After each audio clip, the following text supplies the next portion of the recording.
శ్రీలంక పర్యటనను భారత్ విజయంతో ప్రారంభించింది. శనివారం పాలకెల వేదికగా జరిగిన తొలి టీ20 మ్యాచ్ లో 43 పరుగుల తేడాతో ఆతిథ్య జట్టును టీమిండియా ఓడించింది. హెడ్ కోచ్ గా గౌతమ్ గంభీర్ నేతృత్వంలో ఆడిన తొలి మ్యాచ్ లో భారత్ ఘన విజయం సాధించింది. ఈ మ్యాచ్ లో తొలుత బ్యాటింగ్ చేసిన భారత్ నిర్ణీత 20 ఓవర్లలో 7 వికెట్ల పతనానికి 213 పరుగులు చేసింది. అనంతరం బ్యాటింగ్ కు దిగిన శ్రీలంకను 170 పరుగులకే కుప్పగూల్చింది.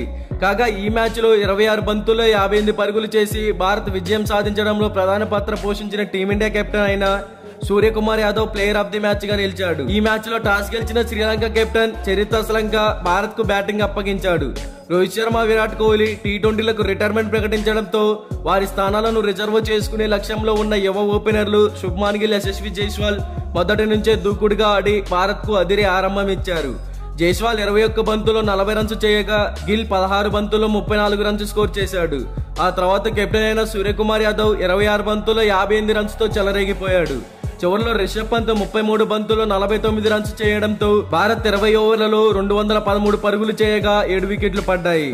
అనంతరం భారీ లక్ష్యంతో బరిలోకి దిగిన శ్రీలంక ధాటిగా బ్యాటింగ్ చేసింది.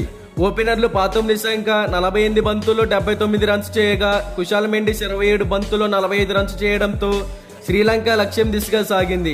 ఓ దశలో 14 ఓవర్లకు 140 రన్స్ చేసి 1 వికెట్ తోనే నిలిచింది. చివరిలో భారత్ బౌలర్లు విజృంభించడంతో వరుసగా వికెట్లు కోల్పోయింది.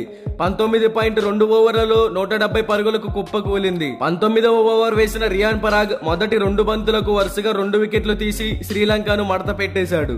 దీంతో రియాన్ పరాగ్ 3 వికెట్లు తీసినట్టయింది. ఫలితంగా శ్రీలంక 43 పరుగుల తేడాతో ఓడిపోయింది. మరి ఈ మ్యాచ్ లో మీకు ఎవరి పర్ఫార్మెన్స్ అద్భుతంగా అనిపించింది అనుకుంటున్నారో కామెంట్ చేయండి.